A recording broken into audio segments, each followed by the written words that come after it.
نبی کریم صلی اللہ تعالیٰ علیہ وسلم نے فرمایا کہ اپنے بھائی کے مددگار بن جاؤ، چاہے وہ ظالم ہو یا مظلوم ہو۔ فوری طور پر انسانی ذہن میں سوال اٹھتا ہے کہ یا رسول اللہ صلی اللہ تعالیٰ علیہ وسلم، یہ مظلوم کی مدد تو سمجھ میں آتی ہے، ظالم کی مدد کیسے کریں؟ تو اللہ کے حبیب علیہ الصلوۃ والسلام دیکھیں کتنا نفسیات کے قریب، کتنا آسان کر کے، کتنا انسانی سطح جس کو بڑی جلدی قبول کرے، اس طرح حضور نصیحت فرماتے، یا رسول اللہ صلی اللہ تعالیٰ علیہ وسلم یہ بھلا ظالم کی مدد کیسے کریں؟ تو حضور نے فرمایا اسے ظلم کرنے سے روک دو، یہی تمہاری اس کے لیے مدد ہے۔ تم اسے سمجھاؤ کہ یہ بات غلط ہے، تم اسے کہو کہ تم زیادتی پر ہو، تم اسے کہو کہ تم غلط بات پہ اڑ گئے، تم اسے سمجھاؤ کہ جس رستے کے تم مسافر بنے ہو یہ رستہ ٹھیک نہیں ہے، یہ تمہاری مدد ہوگی اس کے لیے۔ تم اپنے دوست کو، بھائی کو، عزیز کو، رشتہ دار کو قائل کرو کہ وہ غلط کام نہ کرے، یہ تمہاری مدد ہے اس کے لیے۔ تم مددگار بن گئے اپنے اس بھائی کے۔ اچھے لوگوں کی صحبت، اچھے لوگوں کے پاس اٹھنا بیٹھنا۔ آج کل اس کا ترجمہ اور بھی کیا جا سکتا ہے کہ اچھے لوگوں کو سننا، اچھے لوگوں کی بات پر توجہ دینا۔ مولانا ایک مزاج ہے ذائقہ بدلنے کا، یعنی یہ طبیعت بڑی انوکھی ہے لوگوں کی، کہتے ہیں یہ تو بات روز سنتے ہیں، کوئی انوکھی بات نہ سنیں، اس چہرے کو تو روز دیکھتے ہیں، کوئی انوکھا چہرہ نہ دیکھیں۔ لیکن درویش کیا کہتے ہیں پاہمیں سونے ملن ہزارہ، آسان نہیں یار بٹونا۔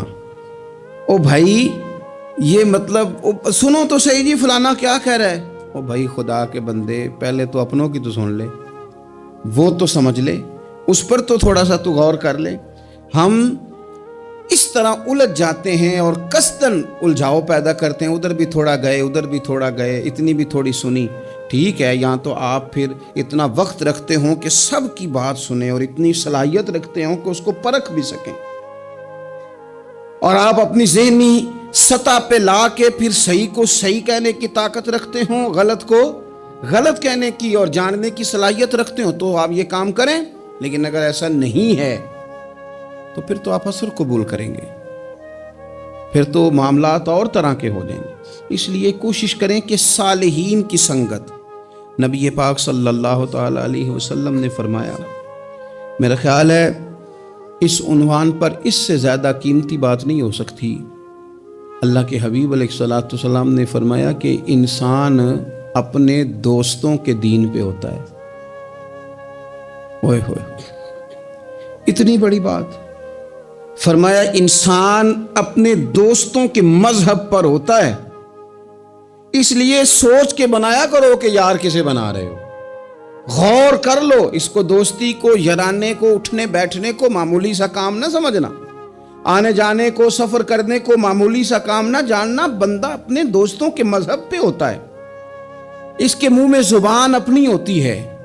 اکثر لوگ ایسے ہوتے ہیں ان کے منہوں میں زبان اپنی ہوتی ہے، لفظ اپنے نہیں ہوتے، وہ جملے کسی اور کے بول رہے ہوتے ہیں۔ اس کا مطلب یہ ہوتا ہے کہ وہ سارا اثر قبول کر چکے ہیں کہ جو انہیں یہاں تو راہ حق پہ لے گیا ہے، اور اگر جس کا وہ اثر لے رہے تھے بندہ غلط تھا تو وہ انہیں غلط طرق پہ لے گیا ہے۔ ایک بات خواجہ حسن بصری کی، اللہ اکبر، صحیح لوگ چل رہے ہوتے ہیں، کسی درویش کے عقیدت مند ہوتے ہیں، تربیت پا رہے ہوتے ہیں، رستہ صحیح چل رہا ہوتا ہے، لیکن وہ مطلب فٹافٹ ایک کوئی شخص بیچ میں گھستا ہے اور آگے کہتا ہو نہیں میں تجھے بتاتا ہوں معاملہ تو کچھ اور ہے۔ وہ بالکل سڑک پہ صحیح چل رہے، اب انہوں نے غلطی کیا کی، انہوں نے ہر چمکنے والی چیز کو سونا سمجھ لیا، انہوں نے ہر اجلی چیز کو طیب جان لیا۔ حضرت خواجہ حسن بصری فرماتے ہیں بروں کی صحبت میں نہ بیٹھنا، بروں کی صحبت تجھے اچھوں سے بدگمان کر دے گی، وہ تیرے ذہن میں اچھوں کے بارے میں۔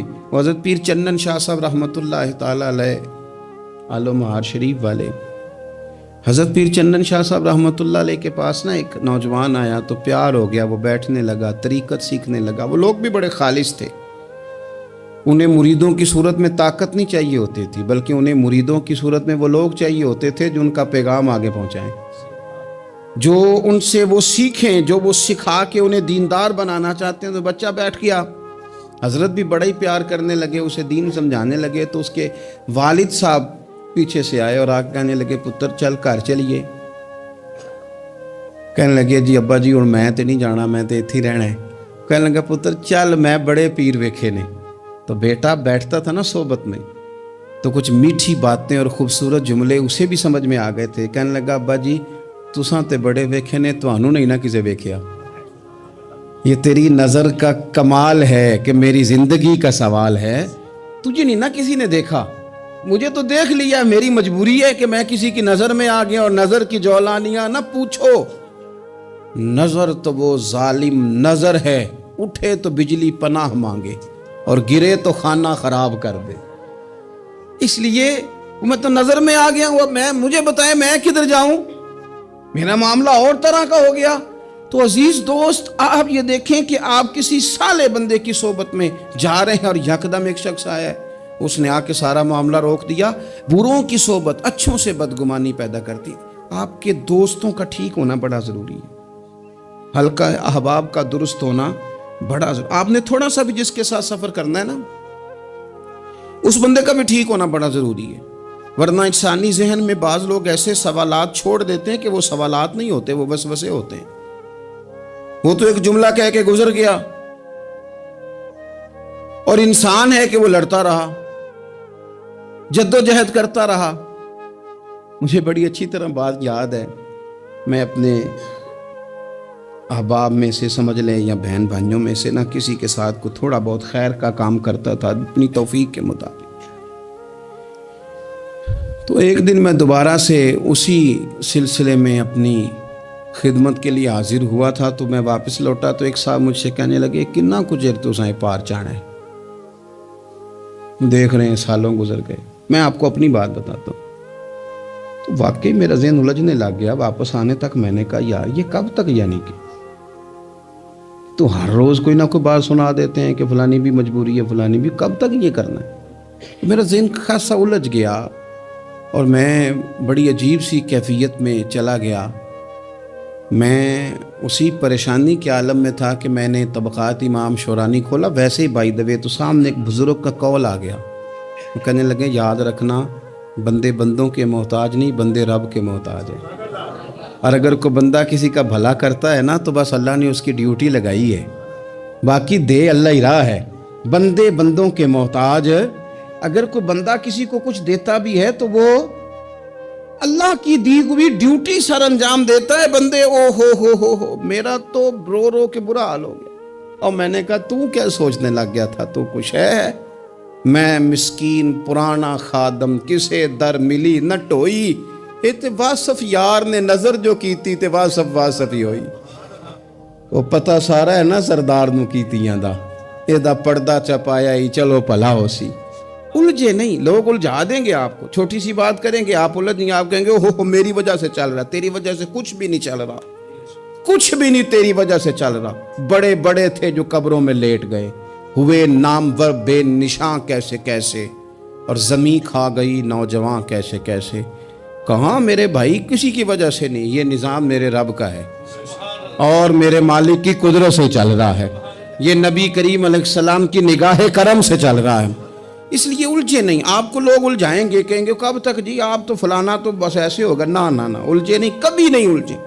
سنیں، ہمارے ارد گرد کے حلقہ احباب کا ٹھیک ہونا اتنا ضروری ہے، اتنا ضروری ہے کہ داتا گنج بخش علی اجویل رحمت اللہ علیہ فرماتے ہیں کہ مکہ معظمہ میں ایک شخص طواف کعبہ کر رہا تھا۔ بڑے سارے لوگ کہہ دیتے ہیں دعا میں یاد رکھنا، دعا میں یاد رکھنا، تو وہاں نا اپنی طلب اتنی زیادہ ہوتی ہے کہ وہ بندہ مطلب خزانے کے سامنے کھڑا ہے تو وہ کہتا ہے یہ بھی اپنے لیے لے لوں، یہ بھی اپنے لیے لے لوں، یہ بھی اپنے لیے لے لوں۔ ہوتے ہیں کچھ لوگ جن کو مطلب جو نظروں سے ہٹتے نہیں تو بندہ ان کے لیے دعا کرتا ہی رہتا ہے، لیکن زیادہ نہیں، میں آپ کو صحیح کہہ رہا ہوں، کم لوگ ہوتے ہیں۔ آج ہم جاتے ہیں بڑا مشکل سے سفر کر کے حرم شریف میں، لیکن بڑی آسانیاں، جہاز کا سفر ہے، بہت ساری آسانیاں۔ تو ایک بندہ 6 ماہ سال پیدل اس نے سفر کیا اور حرم شریف پہنچا، وہاں اس نے دعائیں مانگنی، اب اسے کوئی اور یاد آتا ہے؟ وہ تو بھائی خرچ ہو گیا، اس کا تو وجود تھکن سے چور ہو گیا. لیکن داتا صاحب رحمۃ اللہ علیہ فرماتے ہیں اس شخص کا حال یہ تھا کہ وہ حج کرنے گیا، جتنی بار بھی دیکھا نا کعبے کا طواف کر رہا ہے، غلاف پکڑا ہے، اور کیا پتہ کیا آ رہا ہے؟ یا اللہ میرے دوستوں کو ٹھیک کر دے، یا اللہ میرے دوستوں کی اصلاح کر دے، یا اللہ میرے دوستوں پہ فضل فرما دے، یا اللہ جو میرے ارد گرد رہنے والے ہیں انہیں اپنا قرب دے دے، ان کا رستہ آسان کر دے. وہ کہتے ایک درویش سے نہ ہی رہا گیا، اس نے کہا خدا کے بندے کچھ اپنے لیے بھی مانگ، جتنی دفعہ تجھے دیکھا ہے تو کہتا ہے یا اللہ میرے دوست ٹھیک کر دے، میرے دوست ٹھیک کر دے. وہ کہنے لگا تمہیں پتہ ہی نہیں، یہ بھی میں اپنے لیے ہی مانگ رہا ہوں. اس نے کہا اپنے لیے کس طرح مانگ رہا ہے؟ کہنے لگا وہ ٹھیک رہیں گے نا تو پھر میں بھی ٹھیک ہی رہوں گا. جب چاروں جانب سے مشورہ ہی خیر کا ملے گا تو میں کیسے بگڑوں گا؟ جب وہ سارے مجھے اچھی رائے دیں گے اور اچھی طرف ہی قائل کریں گے تو کیسے کام خراب ہوگا؟ تو میں بالواسطہ اپنے لیے ہی اللہ سے سوال کر رہا ہوں کہ یا اللہ انہیں سوار دے تاکہ میرا بھی فائدہ ہو جائے. اپنے حلقہ اثر میں ایک تو خود اچھی بات کریں، بری نہ کریں، اور دوسرا نہ کوشش کریں کہ ایسے لوگوں کے پاس جا کے بیٹھیں. اور جا کے بیٹھنے کے لیے بھی نا انسان کا پہلے ارادہ، پہلے نیت. ہم جب کسی جگہ جاتے بھی ہیں تو ہماری نظریں اتنی طائرانہ پہلے پڑتی ہیں، اتنی تنقید کرتے ہیں. پہلے ہم نے اپنے ذہن میں جو خاکہ بنایا ہوتا ہے نا کسی کا، پہلے اس میں اسے تولتے ہیں. پہلے ہم پوری طرح نچوڑ کے دیکھتے ہیں کہ کون سی چیز صحیح ہے اور کون سی غلط ہے. اس ذائچے میں اگر کوئی پھر بھی پورا اتر آئے، پھر بھی اس کی کہی ہوئی باتوں کو اس ذوق سے قبول نہیں کرتے. جب آپ کا سیکھنے کا مزاج ہے تو پھر تو ہمیں کہا گیا کہ یہ علم، یہ معرفت، یہ تو مومن کی گم شدہ میراث ہے، مومن کی ہے، اس سے گم ہو گئی ہے. جہاں سے ملے وہاں سے حاصل کرو. خیر کی بات آپ ذہن بنائیں، اچھا گمان کریں کہ یار میں نے سیکھنا ہے، تو آپ طالب علم سے بھی سیکھ لیں گے، چھوٹے بچے سے بھی سیکھ لیں گے. اگر آپ کا ذہن ہے اور اگر یہ نہیں ہے تو پھر میرے بھائی اینک اتنی تگڑی ہے، اتنی سخت ہے کہ اس کے شیشوں پر کوئی پورا اتر سکتا ہی نہیں، تو پھر کس طرح سیکھیں گے؟ آپ حضرت ابن الجوزی رحمۃ اللہ علیہ فرماتے ہیں کہ ایک درویش تھے، حضرت ابو ہاشم ان کا نام تھا. کہتے ہیں بڑی مجبوری تھی، مجھے کہیں جانا تھا تو کشتی نہیں مل رہی تھی.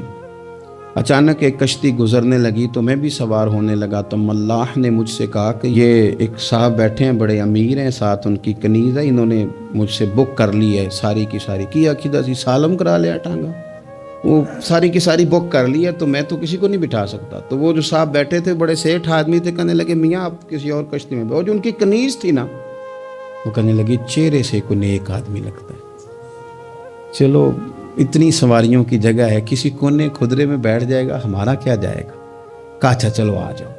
کہتے میں کونے میں بیٹھ گیا. تھوڑا رستہ آگے گیا، انہوں نے کھانے کا سامان نکالا، مجھے بھی کھلایا، لیکن کھاتے کھاتے میری نظر پڑی تو اس میں تو شراب کے برتن بھی تھے معاذ اللہ. پھر اس شخص نے کھانا کھانے کے بعد اس کنیز سے کہا کہ مجھے معاذ اللہ گانا سناؤ.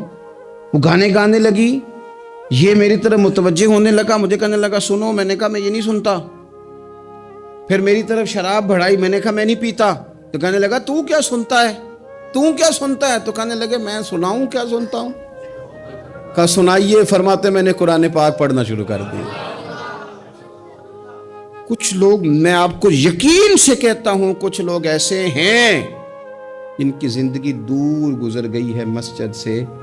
انہیں کو بندہ چاہیے جو تھوڑا سا جا کے پیغام حق سنائے. یعنی ان کو پتہ ہی نہیں ہے کہ دین میٹھا کتنا ہے، حسین کتنا ہے، قرآن میں چاشنی کتنی، سرکار کی تعریف کا، نعت خوانی کا رنگ کتنا شاندار ہے. میرا یہ ماننا ہے کہ جسے رب رسول کے رنگوں کی خوشبو کا پتہ چل گیا نا، پھر دنیا کا کوئی اور رنگ اسے اپنی طرف مائل کر ہی نہیں سکتا، سوال ہی پیدا نہیں ہوتا. کچھ لوگوں نے سونگا نہیں ہے، آئے نہیں ہیں، قریب نہیں آئے. تو شیخ ابو ہاشم کہتے ہیں مجھے کہنے لگا سناؤ نا. امیر آدمی تھا، کبھی اس طرف گیا ہی نہیں تھا. ڈھیروں لوگ ہیں جو نہیں مسجد جاتے. الہاکم التکاثر حتی زرتم المقابر. اللہ فرماتے ہیں کہ تمہیں دولت کی ہرس نے اتنا عجیب الجھا دیا کہ قبروں تک پہنچ گئے تم. بہت سارے لوگ ہیں قبر میں چلے جاتے ہیں، مسجد میں نہیں آتے. تو کہتے ہیں میں نے اسے چند آیتیں سنائیں، اس کی تو کیفیت ہی بدل گئی. کہنے لگا مولانا زندگی بڑی گناہوں میں گزری ہے، اب توبہ کر لوں تو مالک معاف کر دے گا؟ کارنامے خطرناک ہیں، پیچھے رجسٹر کالا سیاہ، معافی ہو جائے گی۔ دولت بڑی تھی تو پھر ہم نے بھی شراب کباب شباب میں اڑا دی ساری، معاف کر دے گا؟ تو کہتے ہیں میں نے کہا ہو بندے کے آنے کی دیر ہے، اس کی رحمت تو فوراً ہی قبول کر لیتی ہے۔ ویسے بھی عدل کریں تے تھر تھر کمبن، اونچیاں شانہ والے تجھے فضل کریں تے پھر تے بخشے جامن میرے جے منہ کالے۔ کہتے اس نے اس کنیز کو آزاد کیا، دولت اللہ کی راہ میں خیرات کی، 40 سال میرے ساتھ رہا، پھر میں نے اس کی زبان سے سوائے خیر کے جملہ نہیں سنا۔ ایک کی بات کرتا تھا، کہتا تھا شیخ کاش آپ مجھے تھوڑا پہلے مل جاتے، زندگی سے یہ گلہ ہے کہ تو ذرا دیر سے ملا ہے، پہلے مل جاتے نا تو شاید میری زندگی کے کچھ اور دن بن جاتے، تھوڑی دیر اللہ والے کی صحبت۔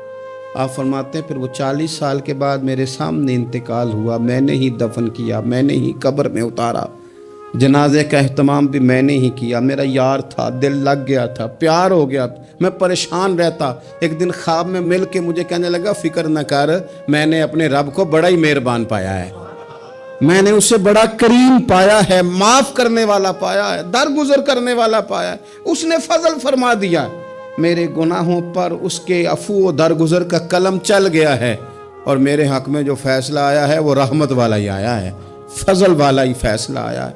عزیز دوستو، تھوڑی دیر کسی نیک آدمی کی صحبت، ایک تو یہ ہے کہ وہ صحبت تقوی کی طرف مائل کرے گی، تو برے آدمی کی صحبت نا آپ کی طبیعت میں ہیجان پیدا کرے گی، ہیجان۔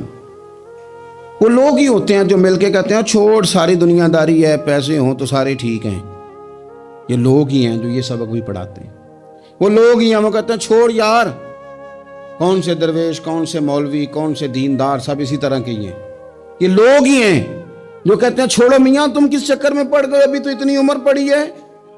یہ سب چیزیں ہیں۔ ہمارے صاحب رحمۃ اللہ علیہ ارشاد فرمایا کرتے تھے کہ بڑے بڑے گھروں کے مہمان نہ بننا، ورنہ بڑے بڑے اونچے اونچے مکان تمہارا بھی دل چاہے گا، کبھی میرا بھی اس طرح کا گھر ہو جائے نا۔ بڑے بڑے اونچے اونچے منصب دار لوگوں کے پاس نہ جانا، ورنہ تمہارا خیال بڑھے گا۔ دعوت کے لیے جانا، پیغام حق کے لیے جانا، وہ معاملہ ایک الگ ہے، لیکن اس شوق سے جانا کہ یہ بڑا آدمی ہے، فرمایا تمہارے لیے مشکل ہو جائے گی۔ تمہارا دل کہے گا کہ تو اتنے بڑے گھر میں کیوں نہیں رہ سکتا۔ اور پھر میں نے یہ بھی دیکھا ہے کہ بڑے بڑے خیر والے لوگ تھے لیکن صحبت بری مل گئی، لوگ نہیں ٹھیک مل سکے، مشیر نہیں ٹھیک مل سکے، معاونین نہیں ٹھیک مل سکے، رستے میں رہ گئے۔ صحیح بخاری میں ایک بادشاہ کا واقعہ ہے، بادشاہ کا۔ میں نے جب اسے پڑھا تو میں حیران ہی رہ گیا کہ یہ جو مشیر وزیر ہوتے ہیں یہاں تک لے جاتے ہیں بندے کو۔ ہمارے ایک وزیر صاحب نے تھوڑے دن پہلے کہا ہے بیچارے نا خبروں میں رہنے کے لیے اس طرح کی شرارتیں کرتے ہیں، اس کی وجہ یہ ہوتی ہے کہ ملک کا نظام تو چلتا نہیں، پھر وہ چاہتے ہیں کچھ لوگوں کو ادھر الجھا دو تاکہ وہ اصل سے ان کی توجہ ہٹ جائے۔ انہوں نے کہا جی قائد اعظم اسلامی ملک نہیں بنانا چاہتے تھے، تو کون سا بنانا چاہتے تھے؟ پاکستان کا مطلب کیا؟ لا الہ الا اللہ محمد رسول اللہ صلی اللہ علیہ وسلم۔ میں آپ کے جواب میں صرف اتنی بات کہوں گا کہ جو پاکستان بنانے والے تھے نا وہ آپ کی طرح کے لوگ نہیں بنانا چاہتے تھے، آپ کی طرح کے لوگوں کے حوالے نہیں کرنا چاہتے۔ ہمارے لیڈروں کا یہ حال ہے کہ اس طرح کے لوگوں کو مشیر بنا لیتے ہیں، وزیر بنا لیتے ہیں، یہ کتنی رکاوٹ پیدا کرتے ہیں، کتنی تباہی کرتے ہیں۔ دیکھیے بخاری میں موجود ہے، ہرقل بادشاہ نے حضرت ابو سفیان رضی اللہ تعالیٰ عنہ جو اس وقت ابھی کلمہ نہیں پڑھتے تھے ان کو بلا کے نبی پاک علیہ السلام کے بارے میں ساری باتیں پوچھی، ایک ایک بات اس نے حضور کے بارے میں پوچھی، اور آخر میں یہ بھی پوچھا کہ کیا انہوں نے معاذ اللہ کبھی جھوٹ بولا ہے؟ ابو سفیان کہنے لگے نہیں، قربان جاؤں میری مخالفت اپنی جگہ پہ، لیکن وہ میرے سامنے پیدا ہوئے ہیں، 40 سال کی عمر میں اعلان نبوت کیا ہے، ان کی گود میں بیٹیاں کھیلتے میں نے دیکھی ہیں، ان کے مقدس بال میرے سامنے سفید ہوئے ہیں، محبوب نے جب بھی بولا حق اور سچ ہی بولا ہے۔ اس کی نہ طبیعت میں دین اتر گیا بادشاہ کی. اس نے اس کے جواب میں بڑا خوبصورت جملہ کہا. کہنے لگا جس نے بندوں سے کبھی جھوٹ نہیں بولا وہ یہ جھوٹ کیوں بولیں گے کہ میں اللہ کا رسول بن کے آیا. اس کی طبیعت تسلیم کر گئی کہ نبی پاک علیہ الصلوۃ والسلام سچے اور آخری نبی ہیں. اور اس نے اظہار بھی کیا. کہنے لگا مجھے یہ تو امید تھی کہ اللہ کے آخری محبوب علیہ السلام اپنی شانوں، عظمتوں، رفعتوں، بلندیوں سمیت تشریف لانے والے ہیں، پر یہ نہیں پتا تھا کہ وہ اہل عرب میں سے آئیں گے. اس نے کہا میں جلدی سے حاضر ہو کے نا حضور کی اطاعت قبول کرتا ہوں. لیکن بادشاہ تھا نا، بڑا آدمی جو ہوتا ہے نا وہ اپنے ماحول کو ذرا تھوڑا ساتھ لے کے چلنا چاہتا ہے. تو بادشاہ نے بھی نا اپنے جتنے اس کے وزیر مشیر تھے ان کو بلایا اور اپنے محل میں دعوت دی. ذرا انداز دیکھیے گا.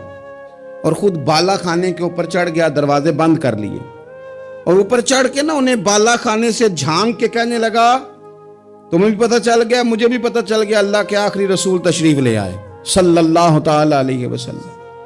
اب میرا خیال ہے کہ ہماری اور تمہاری بہتری اور بقا اسی میں ہے کہ ہم بیٹھے نہ رہیں، جلدی سے جا کے محبوب پاک کے دامن کو تھام لیں، حضور کی فرما برداری قبول کر لیں. اب جب بادشاہ نے یہ بات کی تو وہ جو وزیر تھے، مشیر تھے، ان کی حالت اتنی خطرناک ہو گئی کہ وہ تو دروازوں کی طرف دوڑے کہ کھولیں گے اور نوچ لیں گے بادشاہ کو. یہ کیا کہہ رہا ہے معاذ اللہ.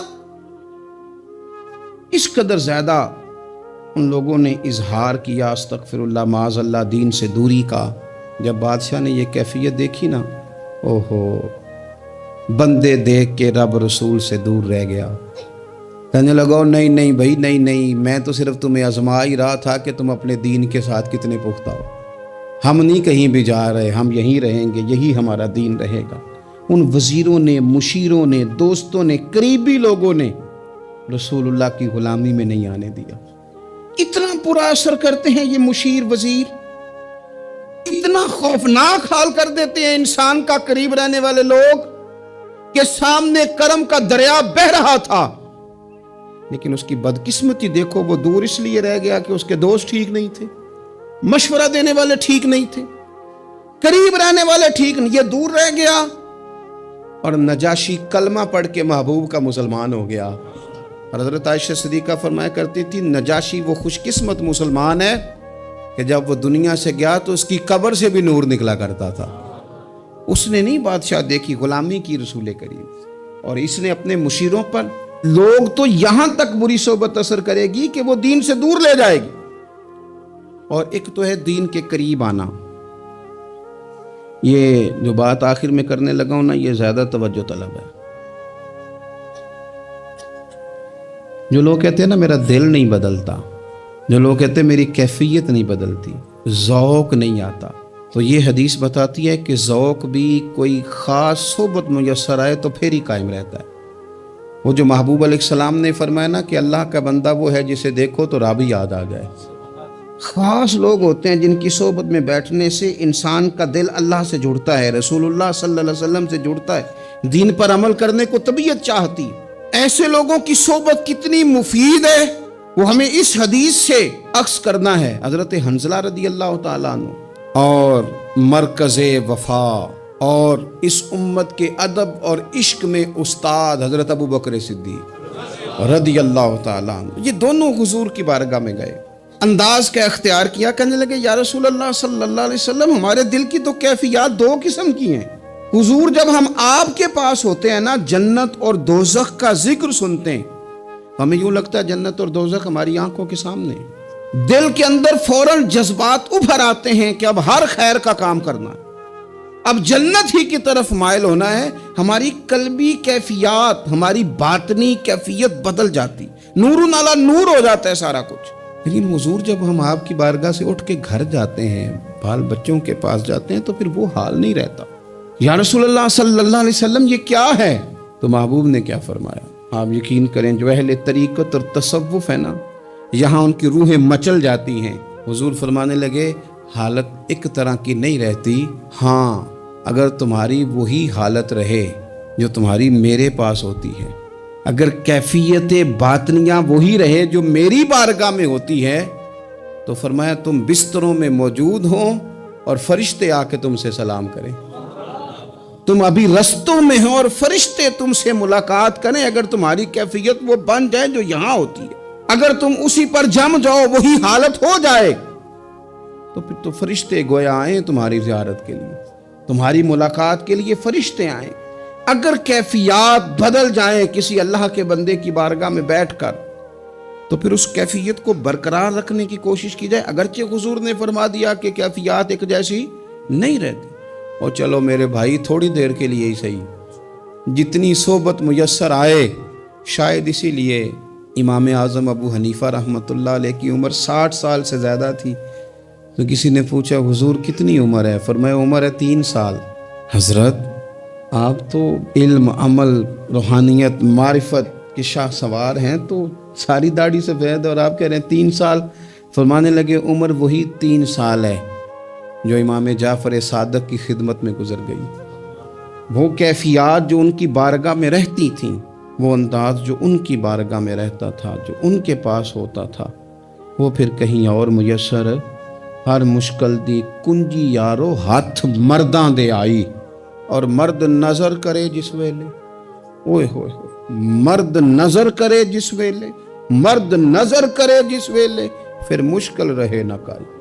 وہ جو کیفیات ہے نا اس وقت کی, کوئی رب کا بندہ ملے اور انسان اس کی صحبت میں بیٹھ کے اپنے رب کو یاد کرے, رسول کریم کی محبت میں مچلے, تو پھر وہ لمحے اتنے قیمتی ہیں کہ وہ زندگی سنوارنے کے لیے کافی ہو سکتے ہیں. اللہ کریم اچھی صحبت نصیب فرمائے. آخر دعویٰ